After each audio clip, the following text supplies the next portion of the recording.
Hi there, it's Claire. If you're hearing me, that means you're listening to the free preview of one of our Patreon episodes. We switch off every week between free and Patreon-exclusive episodes, so if you'd like to hear the rest of this conversation, head over to patreon.com/thisguysucked and join our honorary haters club. A list of sensitive themes and topics included in this episode can be found in the episode description.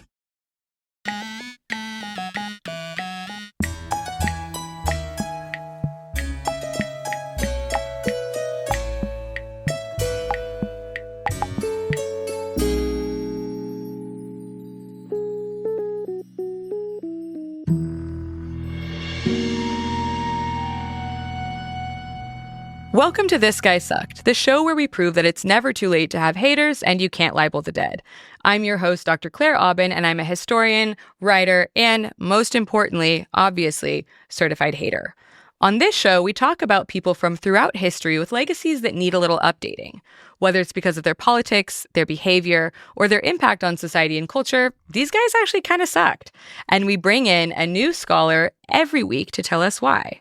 With me today is Gautham Rao, who is an associate professor of history at American University in Washington, D.C., where I just was and where we just met in person on a very sweaty 90-degree day for a conference, which is hellish. He is a legal historian. He's the editor-in-chief of Law and History Review and the author of, tell me if this is right or wrong, 2 books? First book, National Duties. Is that right? That is right. Okay, first book, National Duties, Custom Houses, and the Making of the American State, and the brand new, just out, White Power, Policing American Slavery, which I have an advanced copy of that I devoured. Shout out to Sonia Bonchek at UNC Press for being an absolute legend and sending me just a huge package of books that included this one. And welcome to the show. Thank you. And thank you for having me. So we always start with a little bit of like a patter question where I ask something that may or may not even be relevant, but I've tried to pick one that is relevant for this today. As a fellow legal historian-ish, as I said in the pre-show, I don't fully know where I stand anymore. How do you explain to people what you do and what legal history is as a sort of field? So legal history is one of these terms that it used to be a bad word, I think, in history circles because it was viewed as the niche property of fancy law professors, I think. We're writing about the Supreme Court. And my favorite adjective to describe old legal history is dusty because it seemed to just be the hagiographies of justices and coming out of law school libraries, and which are lovely, and I don't mean to besmirch them, but but I think what I do and what you do and other legal historians do is we're really interested in conflict ultimately, and laws have a way of really dividing opinion. Especially the ones that we tend to study, they can be really divisive along ideological lines or along personal lines or religious belief and things like that. And so, we're really interested, I think, in why people get so riled up about these laws and what the riling up tends to look like and what kind of effects it might have, things like public opinion. And, I think that you can look at any major event in American history and find these stories about laws pushing people into action or people pushing the law into the action. So, it's an academic field, yes, but I think more and more, especially the times we live in now where we see, certain presidential administrations making people very upset all the time. Sure, certain ones, yeah. Yeah, those are all laws, right? And pretend laws sometimes. Yeah, pause. So yeah, I think that's kind of a short version of what legal history is. I think I would also add, and this is very much true of your book, that there's not, or your recent book, probably the first one too, that it's not just like, let's talk about how the law is formulated and who's in charge of it and who makes it, but like, what are the effects that laws have in the world? How are they taken up? How do people actually experience them in daily life?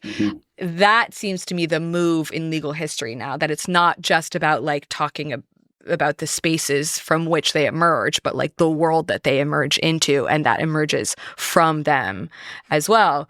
And you also do something interesting here, which is you're not just talking about the law itself or sets of laws themselves, but like how people actively enforce some or not others, and who they're enforced against and who they're not enforced against. And that there's like law is this thing that actually shapes history immensely. And that sounds obvious to some people, but like one of the things I think a lot about in my own work that I think happens pretty amazingly in this book is I think there's a need for historians to do more like interrogation of the obvious, to sort of say, well, just because you think it's obvious that this thing happened, we actually do need to explain how and why. Yeah. Like, just because you know this happened, it doesn't mean that like that everything is a natural consequence of everything else. That we have to explain it, actually. Yeah, I'll tell you a story here. Is that one of my advisors when I was an undergraduate was a scholar named Peter Novick, and he's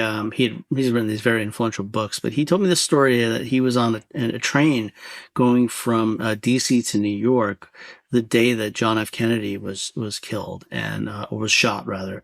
He said this is the 60s, right? So everyone had like transistor radios and stuff, and they were listening on the radio very intently.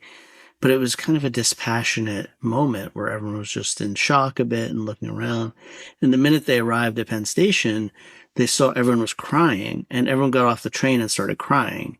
I think that oftentimes when we see like big legal decisions come down today, where we all kind of turn to the constitutional law experts to tell us, like, should we be really upset by this, or is this okay? And, or is this good in the rare occasion these days? Then you'll see a flurry of social media posts like, this is why this is the death of democracy, and so there's a lag always. And I'm really interested in that, where people are searching for meaning in different kinds of ways, even in our own time. So you're absolutely right about how the law is working, or how we're trying to figure it out, how people try to contest it. Lawyers notoriously, right, trying to find ways around stuff. So sure. Yeah, I think there's also something to the idea that like often, and this is not bad, but often historians are so caught up in the why, especially now. I think there's this movement where we're all just trying to figure out, why does this thing happen? And like, what is the animating force and the motivation? And that's wonderful. But I am also still very taken with what I see, and I see myself as this, with how historians, like people are like, okay, the why is important and is part of this, but we also need to explain the how. Like, how does this happen? Like, through what mechanisms do things happen? The why is necessary to explaining a lot of these things, but like often people will sort of be like, well, someone did this because they were racist. Yeah. Sure. But the thing we actually have to undo, or are capable of undoing often, is how they did the thing that was bad, Yeah, at risk of turning this into like a graduate history seminar, I think the why thing, why people do stuff, is oftentimes like the how is what's possible.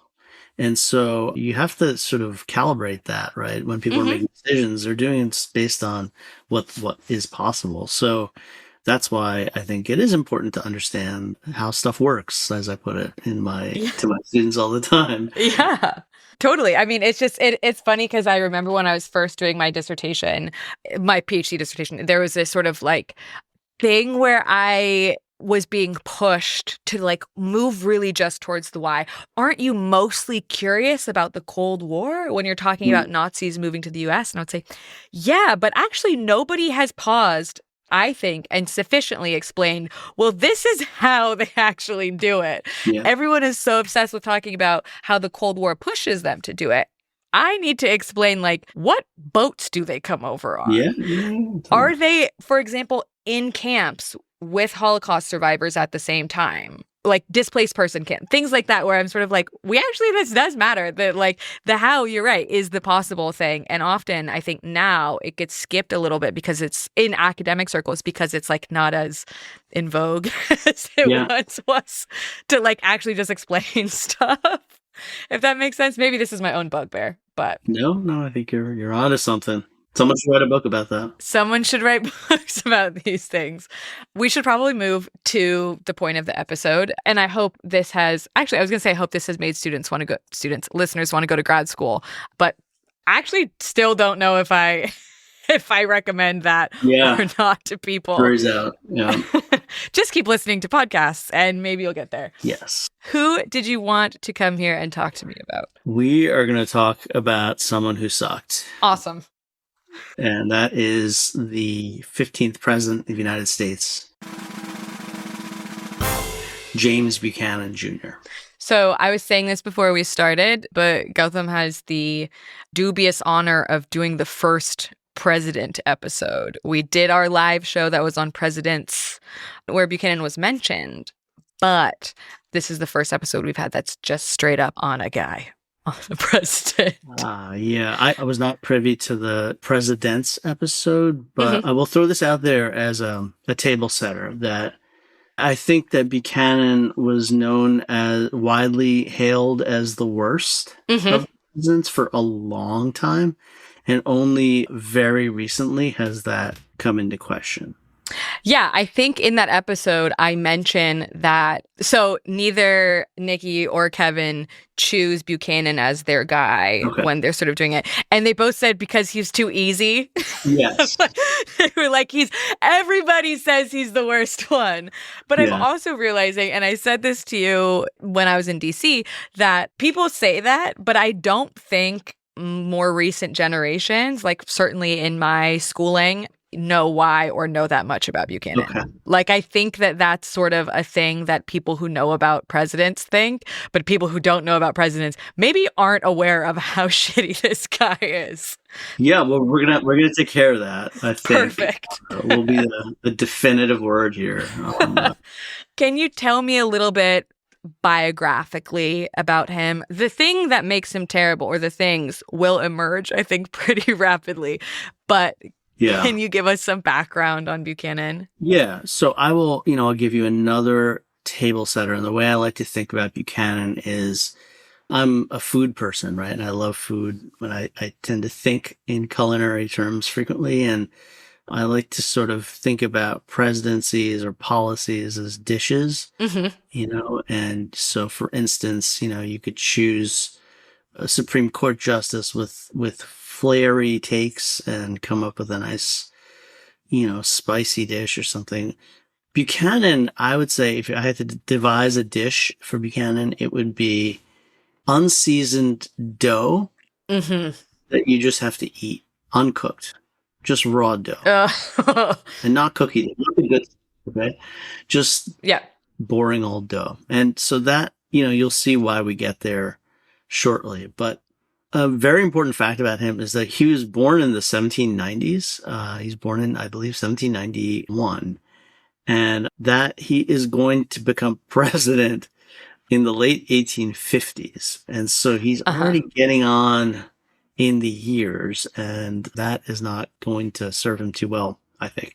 So he is a Pennsylvanian by birth, and that will become salient when we talk about the politics of it a little bit. He is a lawyer by training. He goes to Dickinson College, which is an otherwise amazing place. I don't know if they really advertise his alumni status. Sure. He is a Dickinson alum.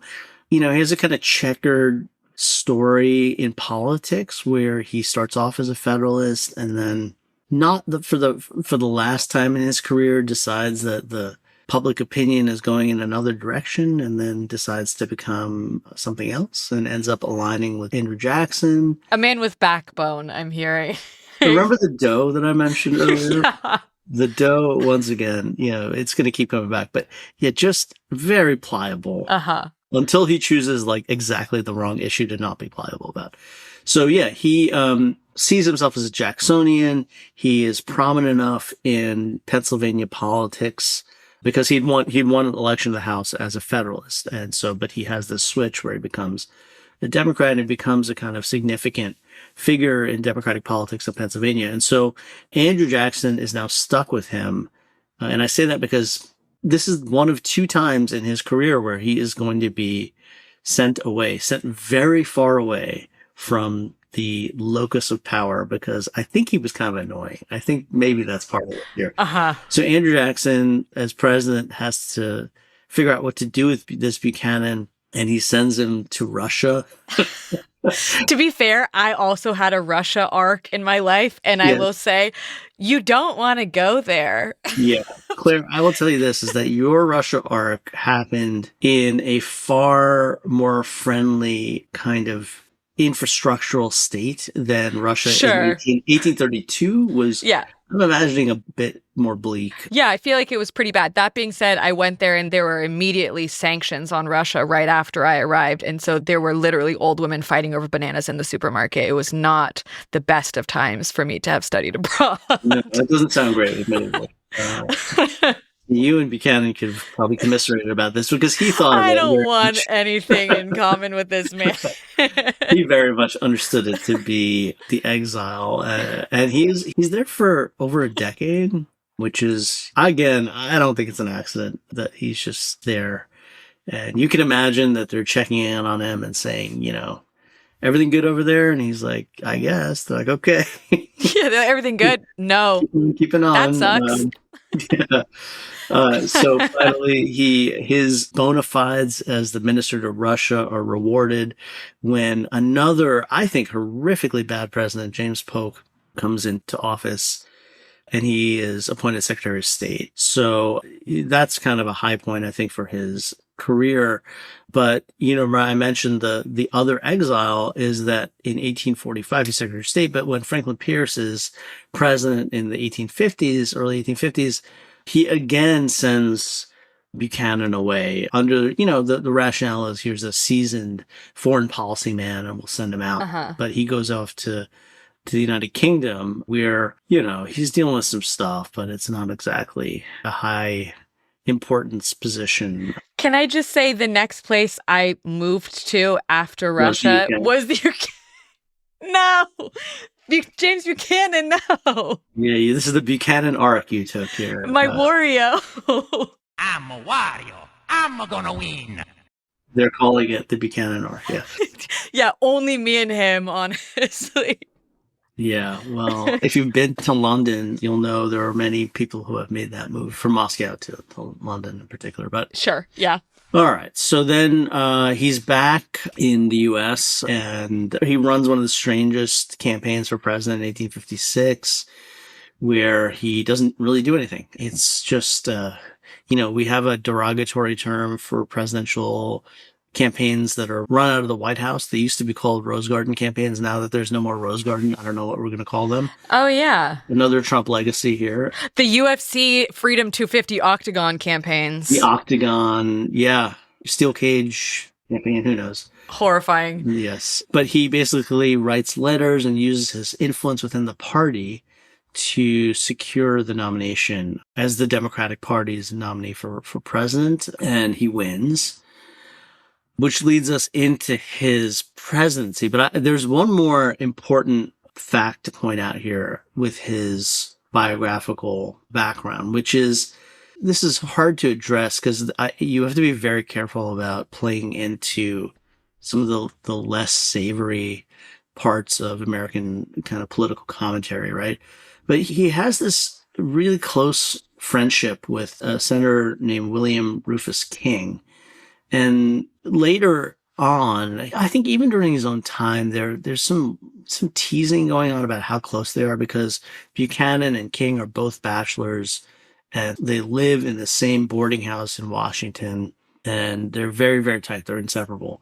And so there are rumors that, calling King Buchanan's better half, for instance. Mm-hmm. And there are attempts to claim that King is like the effeminate half of this relationship. And later on in the 80s, in particular 1980s, there's a sort of brief moment where people are saying Buchanan is the first gay president. So, I think that's all, like I said, a little unsavory, more than a little. There's a historian, I should mention, Thomas, I think it's pronounced Balcerski. He has written about this, and this is where I'm deriving my knowledge from his very good book. But, his conclusion is essentially like male friendship in the early 19th century was a very different kind of thing than it is today. And their friendship, while very close, was not atypical of how men might associate then. So I did want to address that. There are others who have studied friendship in this time period. And, my friends, Cassie Good, she's one who's written about this in terms of friendship in general, the early period. And then Rachel Sheldon, whose knowledge of the Dred Scott case and other things I'll be drawing on later, she has written about boarding house culture in DC. And anyway, so this is a long way of saying that first gay president claim is probably not accurate, but he was a bachelor, which I think it ends up being very significant, and also is on in the years. And so both of these things are going to become very, very relevant in his political time.